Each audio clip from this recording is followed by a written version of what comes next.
ప్రియ సోదరీ సోదరులారా, ఆధ్యాత్మిక వ్యభిచారం అంటే ఏమిటో ఎప్పుడైనా ఆలోచించారా? తన ప్రజలు తనను విడిచి విగ్రహాలను అనుసరిస్తే దేవుడు దానిని ఆధ్యాత్మిక వ్యభిచారం అంటున్నాడు. సజీవ సత్యదేవుణ్ణి విడిచిపెట్టడం ఆత్మయందు వ్యభిచరించినట్లే. దేవునితో ఏకాత్మయైన విశ్వాసి దేవుణ్ణి విడిచిపెడితే ఆత్మ సంబంధముగా వ్యభిచరించినట్లే. దేవునికి విశ్వసనీయులై ఉండాల్సింది పోయి విశ్వాసఘాతుకులైనప్పుడు దేవుడు వారిని వ్యభిచారులు అంటున్నాడు. ఇదే మాట యాకోబు పత్రికలో కూడా ఉన్నది. యాకోబు 4వ అధ్యాయం 4వ వచనం, వ్యభిచారులారా, ఈ లోక స్నేహము దేవునితో వైరమని మీరెరుగరా?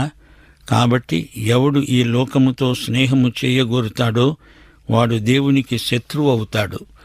ఆయన మన యందు నివసింపచే